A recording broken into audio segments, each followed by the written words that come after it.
कधीच नाही चुकणार तुमचे फेवरेट टीव्ही शोज झी5 सोबत, तेही एकदम फ्री।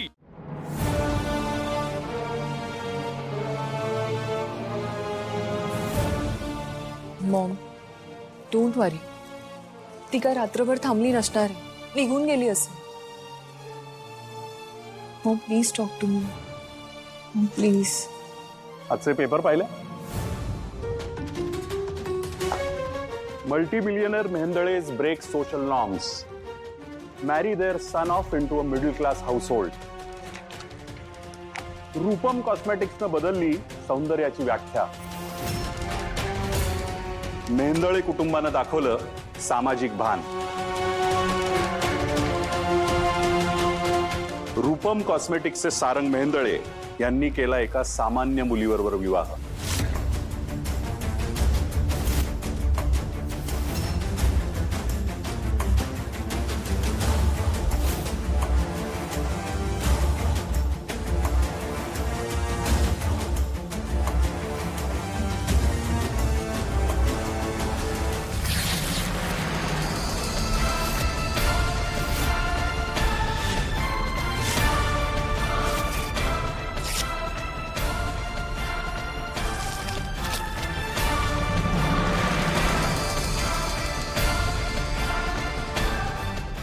आता एक पेपर फाडशील, पण आतापर्यंत ही बातमी महाराष्ट्राच्या कानाकोपऱ्यात पोहोचली आहे आणि इनफॅक्ट सगळीकडनं कौतुक होतंय सारंगचं आणि सारंगच्या निर्णयाचं।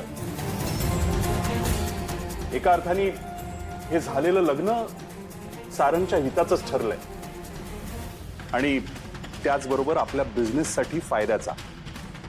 दुःख फक्त एकाच गोष्टीचं आहे की जिच्यामुळे हे सगळं कौतुक होतंय ती आपल्या घराची नवी सून आपल्या घराबाहेर बसली।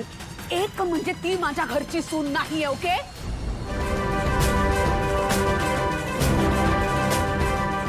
मी तिला सून मानतच नाही। आणि दोन, ती या दाराच्या आत कधीच येऊ शकणार नाही। माझं पण तेच मत आहे।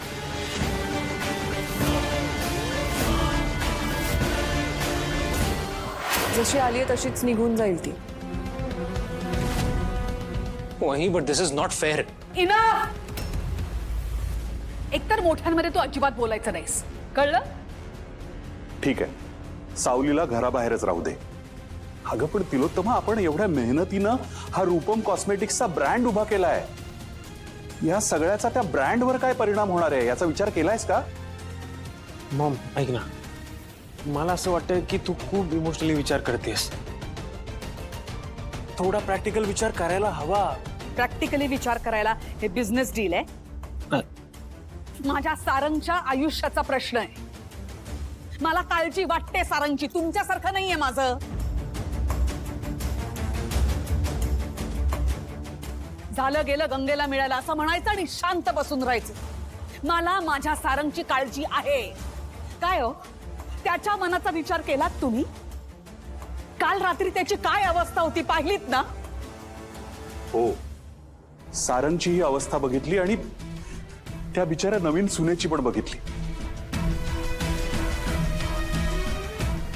तिलोत्तमा, शेवटी सावली सुद्धा कोणाची तरी मुलगीच आहे ना? आई सॉरी, पण लहान तोंडी मोठा घास घेते। अच्छा, आता तू सुद्धा बोल ना। बोल, ऐकते, सगळ्यांचं ऐकते, बोल। आई प्लीज तुम्ही थोडंसं समजून घ्या ना।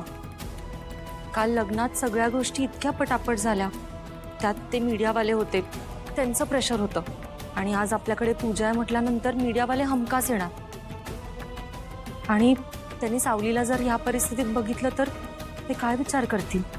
हो ना, आणि सध्या मीडियावाल्यांना काय फक्त स्कूप हवा असतो पेज 3 करता, पण जर ह्याची बातमी झाली तर आपल्या बिझनेसवर विपरीत परिणाम होऊ शकतो। आजकाल कॉम्पिटिशन एवढी वाढली आहे। ऐश्वर्या, तुझं काय मत आहे? That is right mom, I am so sorry, पण म्हणजे तुमच्यापेक्षा जास्त मी हेट करते त्या मुलीला।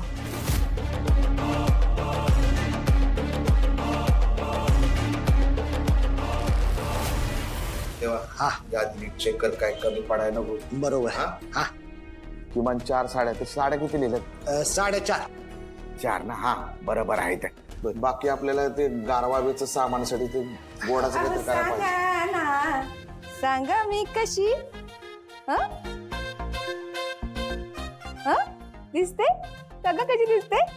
बाबा काय म्हणत होता तू? अरे ते गोडाचं. मी ना तुम्हाला माझ्या फेस पॅकची रेसिपी सांगते. पहिल्यांदा स्क्रब घेतला आणि असा कसा कसा नुसता चेहरा घासून काढला. त्यानंतर सावळीची उरलेली हळद होती की नाही, ती थापली अशी तासभर थोबाडावर.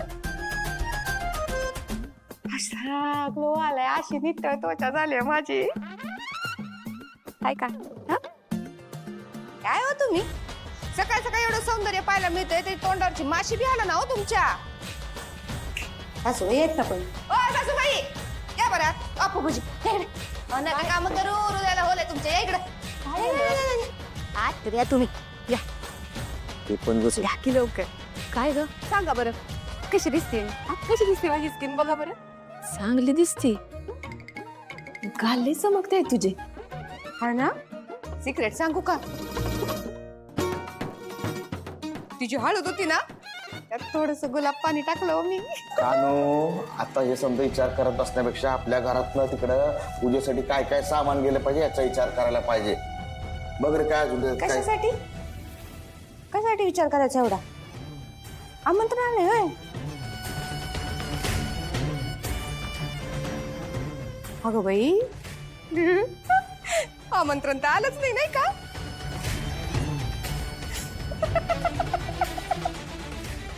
त्या लग्नात जो काही हाय व्होल्टेज ड्रामा घडलाय की नाही, जो काही महा एपिसोड झालाय, त्यानंतर आपल्याला त्या पूजेचं आमंत्रण येईल असं मला तरी काही वाटत नाही बाई.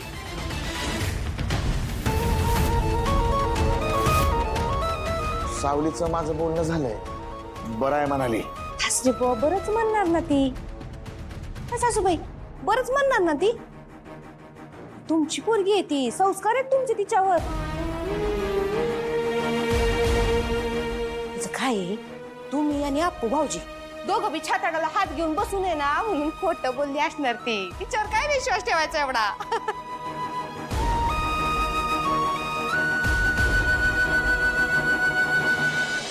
आफ्टर ऑल प्रश्न आपल्या गुडविलचा आहे, रेप्युटेशनचा आहे, आपल्या बिझनेसचा आहे.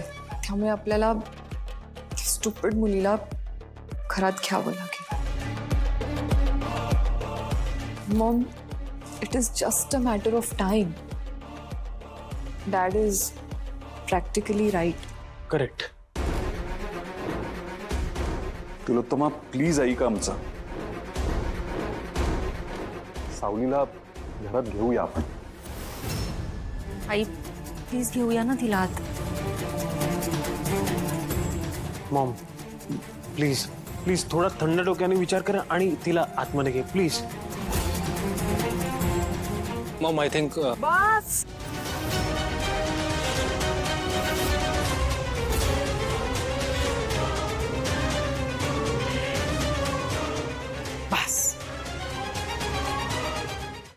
झी5 ॲप डाउनलोड करा आणि पहा सर्व एपिसोड्स एकदम फ्री.